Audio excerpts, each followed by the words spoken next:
और एवरी, इससे related exam में कैसा कैसा एरर आया है वो भी हम करेंगे। पहले मुझे बताइए ईच और एवरी में क्या डिफरेंस है।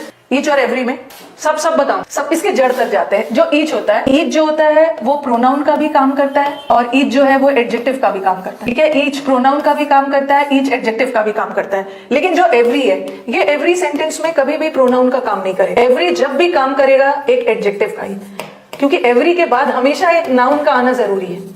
नाउन का आना जरूरी है, इसका मतलब है एवरी हमेशा अपने साथ एक नाउन रहेगा, इसका मतलब एक एडजेक्टिव। पहला तो ये डिफरेंस हो गया, मैं आपको सब बताऊं। ठीक है, ईच प्रोनाउन का भी काम कर सकता है, ईच एडजेक्टिव का भी काम कर सकता है। देखो एग्जांपल दिया मैंने, ईच स्टूडेंट वाज प्रेजेंट, और फिर लिखा मैंने each of the student was present. चलो मतलब बताओ, पहला वाला सेंटेंस में ईच किसका काम कर रहा है? पहला वाला सेंटेंस में ईच किसका काम कर रहा है? Each student was present. पहला वाला देखो, स्टूडेंट क्या है? नाउन। स्टूडेंट नाउन है ना, और नाउन के साथ तो प्रोनाउन आएगा ही नहीं, नाउन और प्रोनाउन एक साथ आएगा ही नहीं, नाउन के बदले ही तो प्रोनाउन आता है, तो इसको तो हम प्रोनाउन मान ही नहीं सकते। यहाँ का ईच एडजेक्टिव है। ठीक है, किसकी विशेषता बता रहा है? स्टूडेंट की। ये ईच एडजेक्टिव है जिसको मैं पढ़ाऊंगी आपको। ठीक है, इसको हम बोलते हैं डिस्ट्रीब्यूटिव एडजेक्टिव। तो यहाँ का ईच एडजेक्टिव। और दूसरा वाला ईच क्या है? दूसरा वाला ईच प्रोनाउन है। क्यों? ये ऑफ क्या है? Of preposition. Of is a preposition, और प्रेपोजिशन के पहले क्या आता है? सब्जेक्ट। और किसी भी वर्ड को सब्जेक्ट होने के लिए, किसी भी वर्ड को कर्ता होने के लिए उसको या तो नाउन होना होगा या तो प्रोनाउन। तो ईच प्रोनाउन तो नहीं है ना।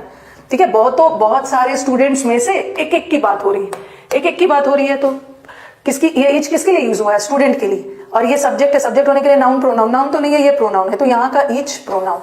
पहला स्टेप में मुझे बस बताना था कि ईच प्रोनाउन का भी काम कर सकता है, ईच एडजेक्टिव का भी काम कर सकता है। ठीक है, दोनों का काम कर सकता है। लेकिन एवरी, अगर मैं ऐसा लिख दूं ना, एवरी वाज प्रेजेंट, तो ये सेंटेंस रॉन्ग होगा, क्योंकि ये वाज क्या है? वर्ब। और वर्ब का एग्रीमेंट किससे होता है? सब्जेक्ट से। और किसी भी वर्ड को सब्जेक्ट होने के लिए नाउन प्रोनाउन होना होगा, बट एवरी ना तो नाउन है ना तो प्रोनाउन है, तो यहाँ एवरी सब्जेक्ट का काम कर ही नहीं सकता। एवरी के बाद हमेशा एक नाउन चाहिए। Every student was present, every girl was present, तो एवरी के बाद एक नाउन आएगा। एवरी के बाद हमेशा नाउन आएगा। बस फर्स्ट स्टेप में मुझे बताना था कि ईच प्रोनाउन का भी काम कर सकता है और ईच एडजेक्टिव का भी काम कर सकता है।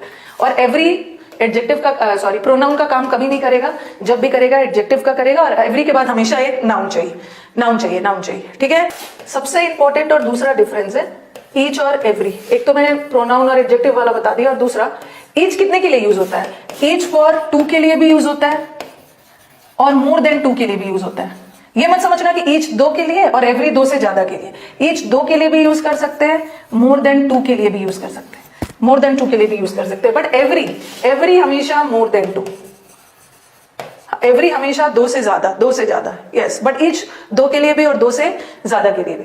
ठीक है, एवरीवन वाज प्रेजेंट, ठीक होगा? यस, एवरीवन वाज प्रेजेंट, ठीक है। ये दोनों के लिए यूज होता है। अब देखो इससे कैसे एरर आया है, एग्जाम्स में एरर कैसा आया हुआ है बता रही हूँ। और दूसरी बात मैंने लिखा ईच ऑफ द स्टूडेंट्स। आप बोलोगे ना, आप मुझे बोलोगे कि मैम एक सेंटेंस में तो आपने लिखा था ईच स्टूडेंट, एक सेंटेंस में तो आपने ईच के साथ स्टूडेंट लगाया था, और दूसरे में जब ऑफ आ गया तो यहाँ पे एस लगा दिया। क्यों?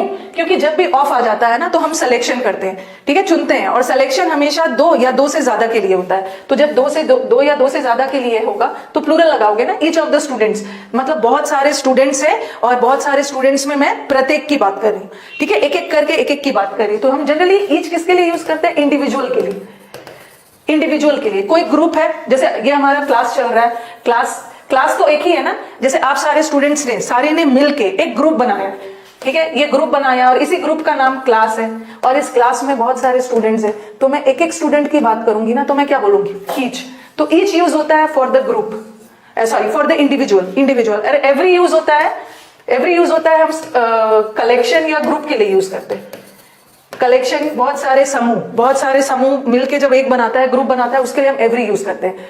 और ईच और एवरी दोनों सिंगुलर होता है। आप मुझे बोलोगे कि मैम सिंगुलर आपने क्यों लगाया? क्योंकि ईच में है तो आप लोग बहुत सारे स्टूडेंट्स में, मैं बात कर रही हूँ एक की ना, तो ईच भी सिंगुलर होगा। लेकिन आप हो तो बहुत सारे, लेकिन सबों ने मिलके ग्रुप तो एक ही बनाया है ना, एवरी। तो ईच और एवरी हमेशा सिंगुलर होता है। ईच 2 के लिए, 2 से ज्यादा के लिए भी, और एवरी तो हमेशा 2 से ज्यादा के लिए। ठीक है, और दोनों सिंगुलर है। ठीक है, दोनों सिंगुलर है। फिर आपके दिमाग में एक क्वेश्चन आएगा, ये देखो मैंने लिखा ईच स्टूडेंट इज प्रेजेंट, और दूसरा लिखा ईच ऑफ द स्टूडेंट्स। क्योंकि अभी मैंने बताया कि जब भी ऑफ लग गया, जब भी ऑफ आ गया, तो ऑफ आ गया तो हम सिलेक्शन करते हैं, हम सिलेक्शन 2 या 2 से ज्यादा के बीच में करते हैं, इसीलिए मैंने प्लूरल लगाया। अब कुछ बच्चे इसमें आर प्रेजेंट लगाएंगे, उनके दिमाग में आएगा कि यहाँ तो बहुत सारे स्टूडेंट्स है, आर लगाएंगे, बट यहाँ भी आंसर इज होगा। भाई यहाँ हमने इस किसको देखकर लगाया, यहाँ इस किसको देखकर लगाया आपने बताना, यहाँ पे इस किसको देखकर लगाया।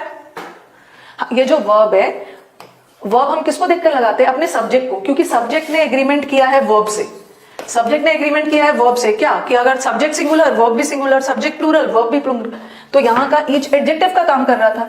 तो यहाँ जो हमने वर्ब लगाया है ईच को देख के नहीं लगाया, ईच एडजेक्टिव है, और एडजेक्टिव कभी भी सब्जेक्ट नहीं बनेगा, सब्जेक्ट बनने के लिए तो नाउन या प्रोनाउन होगा। यहाँ हमने स्टूडेंट को देख के लगाया, स्टूडेंट, ईच के बाद हमेशा सिंगुलर आएगा, तो हमने इज लगाया। अब आपके दिमाग में आएगा यहाँ तो इतने सारे स्टूडेंट्स हैं, आर लगना चाहिए, बट बिकॉज हम यहाँ स्टूडेंट्स को देखेंगे ही नहीं, ये हमारा बीच में प्रेपोजिशन आ गया। मेन सब्जेक्ट किसको मानते हैं, जो प्रेपोजिशन से पहले, ठीक है, प्रेपोजिशन से पहले हमारा मेन सब्जेक्ट होता है, और मेन सब्जेक्ट होने के लिए नाउन या प्रोनाउन, तो यहाँ पे ये प्रोनाउन है, ईच प्रोनाउन है, हम अपने प्रोनाउन को देख के इज लगा रहे हैं, ठीक है, इज लगा रहे हैं, इज, यस।